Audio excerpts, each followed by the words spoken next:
31 అధ్యాయం. లాబాను కుమారులు మన తండ్రికి కలిగినది యావత్తును యాకోబు తీసుకొని మన తండ్రికి కలిగిన దాని వలన ఈ యావదాస్తి సంపాదించానని చెప్పుకొనిన మాటలు యాకోబు వినెను. మరియు అతడు లాబాను ముఖము చూచినప్పుడు అది నిన్న మొన్న ఉండినట్లు అతని ఎడల ఉండలేదు. అప్పుడు యెహోవా, నీ పితరుల దేశమునకు నీ బంధువుల యొద్దకు తిరిగి వెళ్ళుము, నేను నీకు తోడై ఉండేదనని యాకోబుతో చెప్పగా, యాకోబు పొలములో తన మంద యొద్దకు రాహేలును లేయాను పిలువనంపి వారితో ఇట్లనెను, మీ తండ్రి కటాక్షము నిన్న మొన్న నా మీద ఉండినట్లు ఇప్పుడు నా మీద ఉండలేదని నాకు కనబడుచున్నది. అయితే నా తండ్రి యొక్క దేవుడు నాకు తోడై ఉన్నాడు. మీ తండ్రికి నా యావచ్చక్తితో కొలువు చేసినని మీకు తెలిసై ఉన్నది. మీ తండ్రి నన్ను మోసపుచ్చి 10 మార్లు నా జీతం మార్చెను. అయినను దేవుడు అతని నాకు హాని చేయనియ్యలేదు. అతడు పొడలు గలవి నీ జీతమగునని చెప్పిన ఎడల అప్పుడు మందలన్నీ పొడలు గల పిల్లలని నేను, చారలు గలవి నీ జీతమగునని చెప్పిన ఎడల అప్పుడు మందలన్నీ చారలు గల పిల్లలని నేను. అట్లు దేవుడు మీ తండ్రి పశువులను తీసి నాకు ఇచ్చెను. మందలు చూలుకట్టు కాలంలో నేను స్వప్నమందు కన్నులెత్తి చూడగా గొర్రెలను దాటు పొట్టేళ్లు చారలైనను పొడలైనను మచ్చలైనను గలవై ఉండెను. మరియు ఆ స్వప్నమందు దేవుని దూత యాకోబు అని నన్ను పిలువగా, చిత్తం ప్రభువా అని చెప్పి తిని. అప్పుడు ఆయన, నీ కన్నులెత్తి చూడుము, గొర్రెలను దాటుచున్న పొట్టేళ్ళన్నీ చారలైనను పొడలైనను మచ్చలైనను గలవి. ఏలయనగా లాబాను నీకు చేయుచున్నది యావత్తును చూచితిని. నీవెక్కడ స్తంభం మీద నూనె పోసితివో, ఎక్కడ నాకు మొక్కుబడి చేసితివో ఆ బేతేలు దేవుడను నేనే. ఇప్పుడు నీవు లేచి ఈ దేశంలో నుండి బయలుదేరి నీవు పుట్టిన దేశమునకు వెళ్ళుమని నాతో చెప్పినను. అందుకు రాహేలు, లేయాయు ఇంకా మా తండ్రి ఇంట మాకు పాలు పంపులు ఎక్కడివి? అతడు మమ్మను అన్యులుగా చూచుటలేదా? అతడు మమ్మను అమ్మివేసి మాకు రావాల్సిన ద్రవ్యమును గుత్తగా తినివేసెను. దేవుడు మా తండ్రి యొద్ద నుండి తీసివేసిన ధనమంతయు మాదియు మా పిల్లలదియునై ఉన్నది కదా. కాబట్టి దేవుడు నీతో చెప్పినట్లెల్లా చేయమని అతనికి ఉత్తరం ఇయ్యగా, యాకోబు లేచి తన కుమారులను తన భార్యలను ఒంటెల మీద నెక్కించి కనాను దేశమునకు తన తండ్రి అయిన ఇస్సాకునొద్దకు వెళ్ళుటకు తన పశువులన్నిటినీ తాను సంపాదించిన సంపద యావత్తును పద్దనరాములో తాను సంపాదించిన ఆస్తి యావత్తును తీసుకొని పోయిన. లాబాను తన గొర్రెల బొచ్చు కత్తిరించుటకు వెళ్ళి ఉండగా రాహేలు తన తండ్రి ఇంటనున్న గృహ దేవతలను దొంగిలెను. యాకోబు తాను పారిపోవచ్చున్నానని సిరియా వాడైన లాబానుకు తెలియజేయకపోవటం వలన అతని మోసపుచ్చిన వాడాయను. అతడు తనకు కలిగినదంతయు తీసుకొని పారిపోయాను. అతడు లేచి నది దాటి గిలాదను కొండతట్టు అభిముఖుడై వెళ్ళెను. యాకోబు పారిపోయినని 3వ దినమున లాబానుకు తెలుపబడెను. అతడు తన బంధువులను వెంటబెట్టుకుని 7 దినముల ప్రయాణమంత దూరము అతని తరుముకొని పోయి గిలాదు కొండ మీద అతని కలుసుకొని, ఆ రాత్రి స్వప్నమందు దేవుడు సిరియావాడైన లాబానునొద్దకు వచ్చి, నీవు యాకోబుతో మంచిగాని చెడ్డగాని పలుకకుము, జాగ్రత్త సుమి అని అతనితో చెప్పెను. లాబాను యాకోబును కలుసుకొనెను.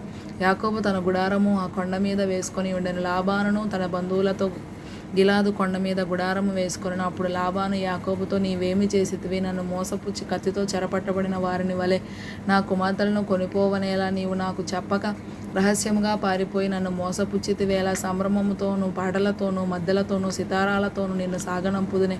అయితే నీవు నా కుమారులను నా కుమార్తెలను నన్ను ముద్దు పెట్టుకొననీయక పిచ్చి పట్టి ఇట్లు చేసితివి. మీకు హాని చేయుటకు నా చేతనవును. అయితే పోయిన రాత్రి మీ తండ్రి యొక్క దేవుడు, నీవు యాకోబుతో మంచిగాని చెడ్డగాని పలుకకుము, జాగ్రత్త సుమి అని నాతో చెప్పాను. నీ తండ్రి ఇంటి మీద బహువాంచగలవాడవై వెళ్ళగోరి నీడల వెళ్ళుము. నా దేవతల నేల దొంగిలితివనగా, యాకోబు, నీవు బలవంతముగా నా యొద్ద నుండి నీ కుమార్తెలను తీసుకొందువేమో అనుకొని భయపడితిని. ఎవరి యొద్ద నీ దేవతలు కనబడనో వారు బ్రతకకూడదు. నీవు నా యొద్దనున్న వాటిని మన బంధువుల ఎదుట వెదకి నీ దానిని తీసుకొనమని లాబానుతో చెప్పాను. రాహేలు వాటిని దొంగిలినని యాకోబు నాకు తెలియలేదు. లాబాను యాకోబు గుడారంలోనికి, లేయా గుడారంలోనికి, 2 దాసీల గుడారంలలోనికి వెళ్ళాను గాని అతనికి ఏమీ దొరకలేదు. తరువాత అతడు లేయా గుడారంలో నుండి బయలుదేరి రాహేలు గుడారంలోనికి వెళ్ళెను. రాహేలు ఆ విగ్రహములను తీసుకొని వంటే సామాగ్రిలో పెట్టి వాటి మీద కూర్చుండెను. కాగా లాబాను ఆ గుడారమందు అంతటను తడవి చూచినప్పటికీ అవి దొరకలేదు. ఆమె తన తండ్రితో, తమ ఎదుట నేను లేవలేనందున తాము కోపపడకూడదు, నేను కడగానున్నానని చెప్పెను. అతడెంత వెతికినను ఆ విగ్రహములు దొరకలేదు. యాకోబు కోపపడి లాబానుతో వాదించి అతనితో, నీ విట్లు మండిపడి నన్ను తరుమనేలా? నేను చేసిన ద్రోహమేమి పాపమేమి? నీవు నా సమస్త సామాగ్రి తడవి చూచిన తరువాత నీ ఇంటి వస్తువులన్నిటిలో ఏది దొరికెను? నా వారి ఎదుటను నీ వారి ఎదుటను అది ఇట్లు తెచ్చిపెట్టుము. వారు మన ఉభయుల మధ్య తీర్పు తెచ్చుదురు. ఈ 20 ఏండ్లు నేను నీ యొద్ద నుంటిని. నీ గొర్రెలనైనను మేకలనైనను ఈచుకొని పోలేదు. నీ మంద పొట్టేళ్లను నేను తినలేదు. దుష్టమృగముల చేత చీల్చబడిన దానిని నీ యొద్దకు లేక ఆ నష్టము నేనే పెట్టుకొంటిని. పగడియందు దొంగిలింపబడిన దాని నేమి రాత్రి యందు దొంగిలింపబడిన దానినేమి నా యొద్ద పుచ్చుకొంటివి. నేను ఇలాగుంటిని, పగటి ఎండకును రాత్రి మంచుకును నేను క్షీణించిపోతుని, నిద్ర నా కనులకు దూరమాయెను.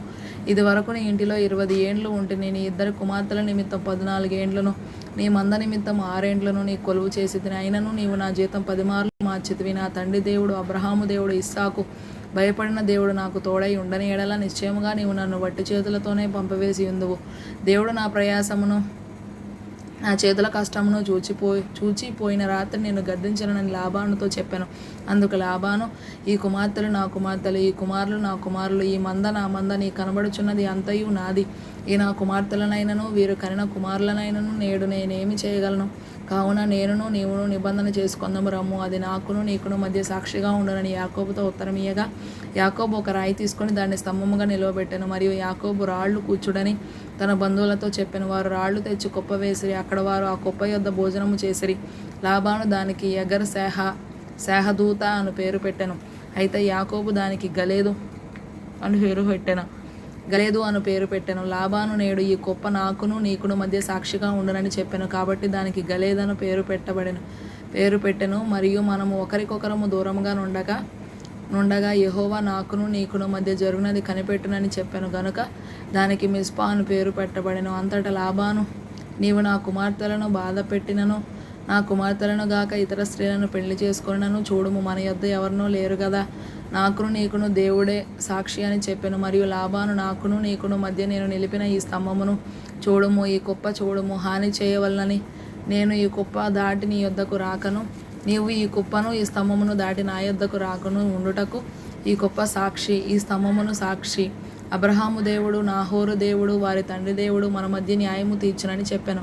అప్పుడు యాకోబు తన తండ్రి అయిన ఇసాకు భయపడిన దేవుని తోడని ప్రమాణము చేశాను. యాకోబు ఆ కొండ మీద బలి అర్పించి భోజనము చేయుటకు తన బంధువులను పిలువగా వారు భోజనము చేసి కొండ మీద ఆ రాత్రి వెళ్ళబుచ్చిరి. తెల్లవారినప్పుడు లాబాను లేచి తన కుమారులను తన కుమార్తెలను ముద్దు పెట్టుకొని వారిని దీవించి బయలుదేరి తన ఊరికి వెళ్ళిపోయాను.